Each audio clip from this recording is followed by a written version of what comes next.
जय हिंद दोस्तों, आशा करते हैं आप सभी स्वस्थ और मस्त होंगे और आप सभी को आपके अपने अध्ययन केंद्र समापन विद्यापीठ में तहे दिल से स्वागत है। जी हाँ दोस्तों, इससे पहले हम लोगों ने काल पढ़े हैं और काल के बाद हम जब भी पढ़ाते हैं तो काल के बाद हम वाच्य पढ़ाना शुरू करते हैं। टेंस जो पढ़े थे हम लोग और उसके बाद अभी हम लोग पढ़ने जा रहे हैं वॉइस, क्योंकि मैं मानता हूँ कि काल से संबंधित ही रहता है और एक दूसरे से मिलते जुलते भी रहता ही है।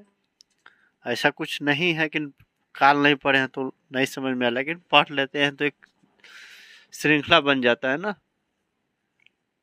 वाच्य, ये भी आप लोग ऐसा नहीं है कि पहली बार सुन रहे हैं, लेकिन नहीं याद हो या भूल गए हैं तो समझिए कि पहले बार पढ़ेंगे, लेकिन दुरुस्त पढ़ेंगे, इसमें कोई किंतु परंतु नहीं है।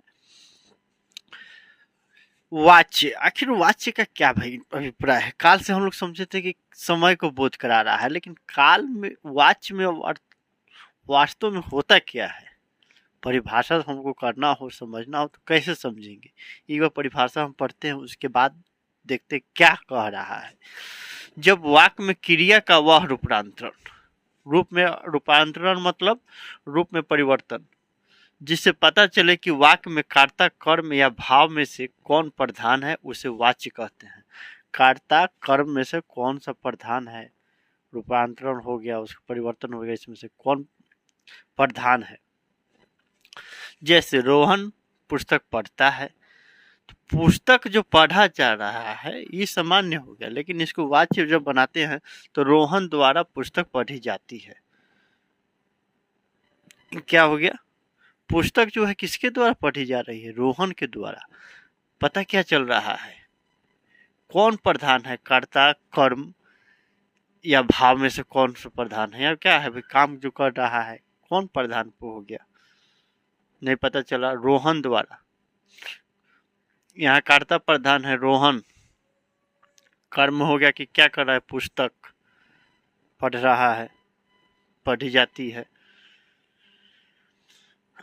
नोट, ध्यान देने वाली बात है भैया, या यहाँ पर रहे कि सीता खाना बनाती है, सीता द्वारा खाना बनाई जाती है। वाच्य नोट वाच्य से यह भी पता चलता है कि वाच्य में प्रयुक्त लिंग, वचन और पुरुष किसके अनुसार है। किसके अनुसार है? लिंग, वचन और पुरुष हम लोग पढ़े हुए हैं।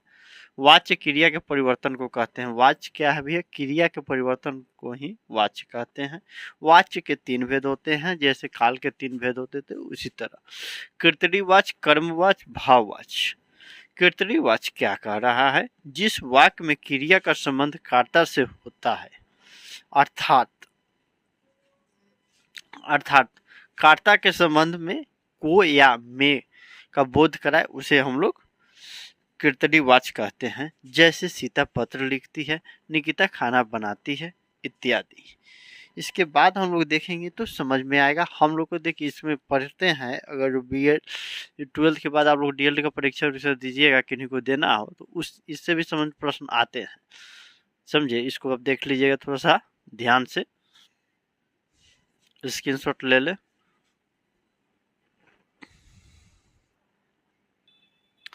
आइए दोस्तों देखते हैं अब कर्मवाच्य। इसमें हम लोग देखे थे कीर्तनीवाच्य जिसमें कि कर्ता प्रधान था, अब इसमें कर्म प्रधान होगा। नाम से ही पता चल जा रहा है। जिस वाच्य में क्रिया का संबंध कर्म से होता है, अर्थात क्रिया प्रधान होता है, उसे कर्मवाच्य कहते हैं। जैसे मोहन द्वारा पत्र लिखा जाता है, सीता द्वारा खाना बनाया जाता है, बच्चे द्वारा क्रिकेट खेला जा रहा है इत्यादि। भाववाच्य, इसमें भाव की प्रधानता होती है और इसमें केवल अकर्मक क्रिया ही होता है। आप क्रिया में पढ़े होंगे सकर्मक क्रिया और अकर्मक क्रिया, तो एक बार नहीं भी आपको याद आ रहा है तो एक बार देख लीजिएगा, क्योंकि रिकॉल करना जरूरी है। एग्जामिनेशन के पॉइंट ऑफ व्यू से भी बहुत ही निकट आ गए हैं हम लोग एग्जाम। भाववाच्य, जिस वाक्य में क्रिया का संबंध भाव से होता है उसे भाववाच्य कहते हैं। जैसे उससे पढ़ा नहीं जाता, उससे खाया नहीं जाता, उससे गाया नहीं जाता इत्यादि। नोट, इसमें भाव की प्रधानता होती है एवं इसमें केवल कर्मक क्रिया ही होता है। अब वाच्य परिवर्तन के कुछ नियम है उसको हम लोग एक ही बोर्ड पर देख लेते हैं। तो एक बार इसका स्क्रीनशॉट ले लें।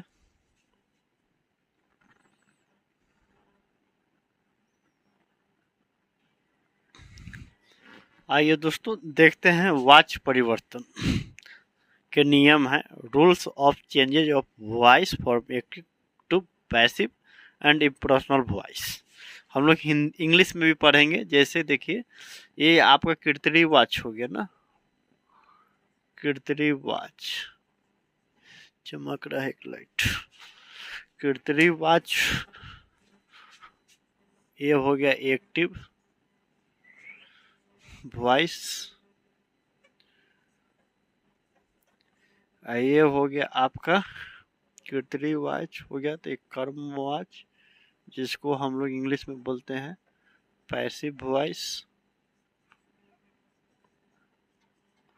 और तीसरा हो गया भैया भाववाच्य जिसको हम लोग बोलते हैं इम्पर्सनल वॉइस।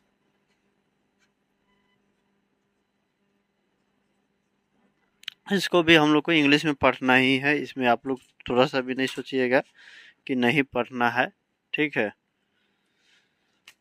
इसलिए आपको हम थोड़ा सा जिक्र भी कर दिए हिंदी में ही इंग्लिश का, क्योंकि उसमें भी पढ़ना तो एक दूसरे से रिलेट करके ही पढ़ना चाहिए हम लोग। कृत्रिम वाच से कर्म वाच में परिवर्तन कैसे करते हैं, अर्थात एक्टिव टू पैसिव वॉइस में चेंजिंग कैसे करते हैं। कृत्रिम वाच वाले वाक्य में प्रयुक्त विभक्ति के स्थान पर से अथवा द्वारा कर देते हैं का प्रयोग कर देते हैं। जैसे और उसमें काल में कोई परिवर्तन नहीं होता है। जैसे देखिए ना, रोहन ने भोजन किया तो रोहन के द्वारा भोजन किया जाता है। सीता ने पत्र लिखा, सीता के द्वारा पत्र लिखा गया। क्या किया गया? सीता के द्वारा। मोहन स्नान किया, मोहन के द्वारा स्नान किया जाता है। द्वारा लग जा रहा है, से हो गया। कृत्रिम वाच से भाववाच, अर्थात एक्टिव टू इम्पर्सनल वॉइस में चेंजिंग कैसे करते हैं। कृत्रिम वाच के साथ से अथवा द्वारा प्रयुक्त होता है। मुख्य क्रिया सामान्य क्रिया में बदल दी जाती है। क्रिया का प्रयोग एक वचन पुल्लिंग तथा पुरुष में होता है। देखिए कृत्रिम वाच के साथ से अथवा द्वारा प्रयुक्त होता है। जैसे कृत्रिम वाच देखिए भाववाच, अंकिता नहीं नाचेगी, अंकिता से नाचा नहीं जाएगा। मोहन नहीं रोता है, मोहन से रोया नहीं जाता। सीता से गाया नहीं जाता, सीता नहीं गाएगी, सीता से गाया नहीं जाता, इत्यादि। तो इस तरह का हम लोग का वाच्य भी खत्म हो गया। अब इसके बाद हम लोग पढ़ेंगे पदबंध और संक्षेपण। उसके बाद हम लोग पढ़ेंगे संधि। ठीक है, इसका स्क्रीनशॉट ले लें। मिलते हैं अगले क्लास में, तब तक मुझे याद दीजिए। जय हिंद।